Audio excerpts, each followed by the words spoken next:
Yeah, but it also sucks even more for Ari and all the other girls whose time you wasted. Welcome to MsMojo, and today we're counting down our picks for the cringiest scenes across several seasons of the MTV reality show Catfish. I'm like at a loss for words right now. Sorry. So are we. Number 10, a prior engagement. Wait a second. It's her! I don't believe it. When a supposed catfish shows up to the meeting place and is exactly who they say they are, it should be a happy ending. Sierra is the real deal, and every detail of her story checks out. So why is Lawrence so weird about it? As it turns out, he's the one with secrets. When Lawrence has to step away for a phone call, Neve Schulman realizes the story is not over. Lawrence finally comes clean. He's engaged to another woman and hoped that meeting Sierra would convince him he wasn't making the right decision. Basically, like, I'm technically, like, engaged or whatever. His immature attitude toward relationships just makes him seem more like a little boy than a grown man. I didn't know how I would feel until I'm here, and it's like, seeing you physically is just different, so. Number 9, Chris is inside. And do they think you're Chris Brown? Yeah, some of them do. The episodes where people believe they're in a secret relationship with a celebrity they've never met are some of the hardest. In this season 7 episode, Shakina seems convinced she's really talking to singer Chris Brown. She, Neve, and Cammie are met by a woman at the end of a driveway, which is already a terrible vibe. This woman, Tricosi, insists that Chris is in the house. He loves you more than any other girl he ever talked to. He's really into you, and I hope that you all go easy on him. Of course, the person she brings out is not Chris Brown. It's her friend, Janisha, who clearly doesn't care to be involved. Weirdly, Tricosi seems even more invested than her friend who is doing the actual catfishing. I'm sorry for hurting you and lying to you over the years about who I was. Number 8, an offer he can refuse. Hey! Armani? Yeah. All right. Come on out. Hello. Meeting up with Harold's catfish starts out like a horror movie. The first person who comes out of the apartment complex looks exactly like the woman he's been talking to online. But in true catfish form, she is not the person he's been talking to. That's her friend Tamila. He's just now finally finding out a big part of who you are.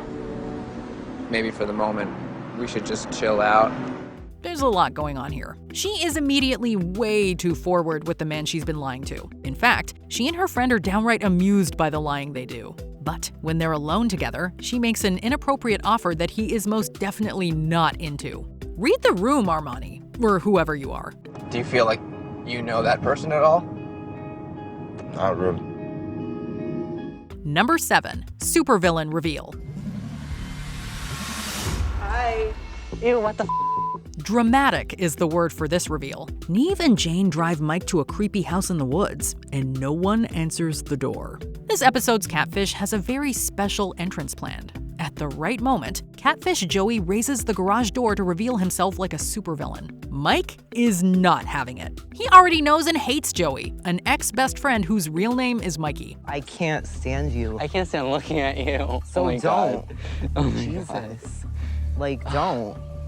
The Shade Fest begins. Both of them lob accusations and insults, but ultimately, neither one of them comes off looking all that mature or easy to be around. I'm still living my best life ever in California. You're still Are here. you really, though? I Is am. living your best life living off of sugar daddies? I really don't think it's fair for you to be judging him right now. Number 6, that's Kaya's girlfriend. Is Kaya here?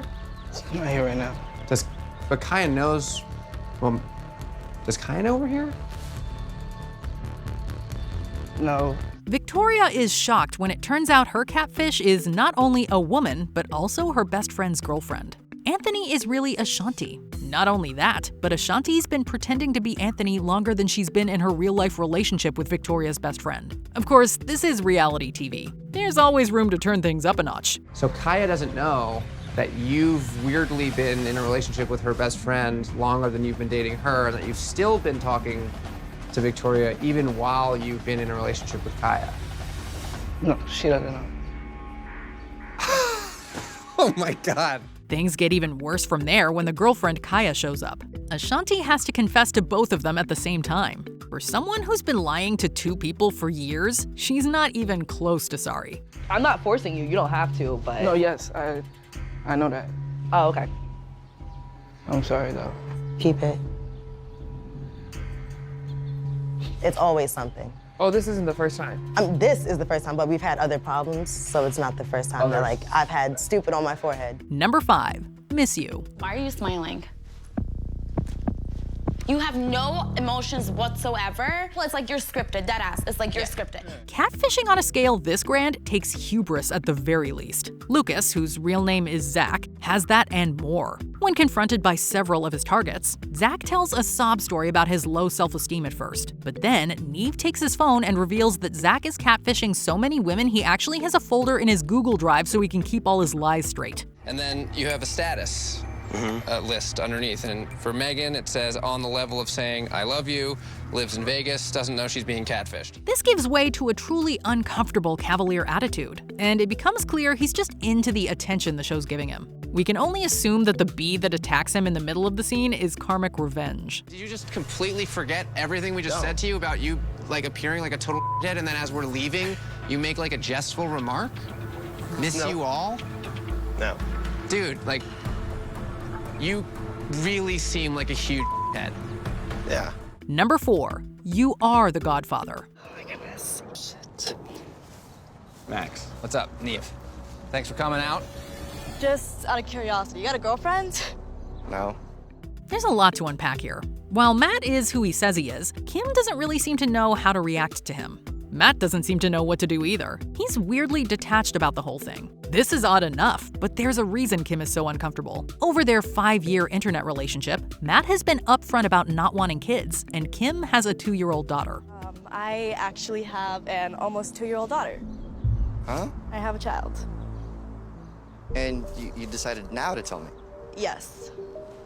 I mean, like, I get that I was lying, but can you really blame me? Like, you told me to begin with, like, you don't like children. She immediately follows this with an offer for him to be her child's godfather. This is a couple who feels like a complete mismatch in terms of emotions. But there is one thing they share: complete awkwardness. I can't say I didn't fall in love with you, because I did. I guess I just have huge feelings for you. I'm walking back that way. Okay. Number 3, I was giving her a gift. It comes as a bit of a shock, I think, for Jen and also us, is that you're not the guy that we saw in the pictures, and your name's also not Skylar. Yeah, I basically pretended to be Skylar because I never wanted it to reach that point where she would know who I am. Brian, aka Skylar, is so matter-of-fact about his catfishing of Jen that it immediately frustrates Neve and Max. He tells them he is just using this to become better at flirting. And the further on it goes, the worse he is. In fact, he considers this fake relationship a gift to Jen, despite the fact that he's a huge and shameless liar. I was giving her like a gift of being in that relationship. You were giving her a gift?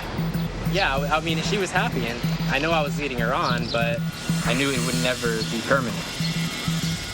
The blank look in his eyes as they accurately describe him as selfish actually seems to make them sick. There's a feeling that this entire confrontation is only giving him the attention he clearly craves.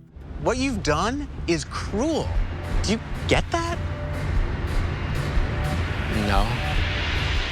Number 2, just an internet troll. You know, it was a game. It's over now. So this is all just fun and games? Yeah, really it is, yeah. John was hoping to meet the beautiful Kelsey when he and the Catfish crew arrived at a strip mall casino. What he found was a smiling, boastful, and completely shameless guy calling himself Adam the Gambler. No matter what they say, it feeds his ego. Every question they have, he laughs off. I can justify anything. Did you just wake up this morning and say, you know what, I want to play a bad guy on TV. I just want to be the worst version of myself that I can be. Is that what you decided? Yeah, that was what I mean, is this really who you are right now? This is really who I am. I'm the Joker. This is the kind of loser that gives our show a bad name. He monologues about how brilliant and manipulative he is. This is a guy acting out a 10-year-old boy's idea of a movie villain, and it's painful to watch. It becomes clear very quickly that he's looking for an angry confrontation. And that is not what he gets. Actually, I was really hoping that you'd get really angry. I wanted to boil you, but it didn't seem to happen that way. You think you're this sort of mastermind, but it's going to be a long and boring and sort of meaningless life. Before we continue, be sure to subscribe to our channel and ring the bell to get notified about our latest videos. You have the option to be notified for occasional videos or all of them. If you're on your phone, make sure you go into your settings and switch on notifications. Number 1, you got me there.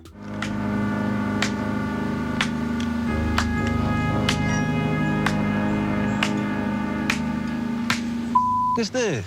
Hey man, you want to chill out a second? Of all the times for a physical confrontation to almost break out, it has to be when Neve is on crutches.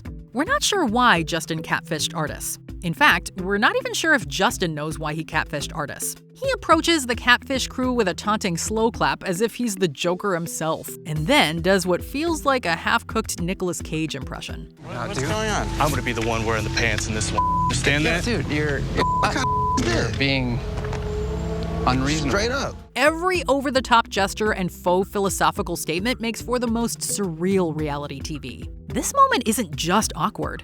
It is confusing, bizarre, and a little scary. It's also classic Catfish. Obviously, I'm not gay. Well, it's not so obvious. I mean, you are pretending to be a girl online and having a romantic relationship with a guy, so...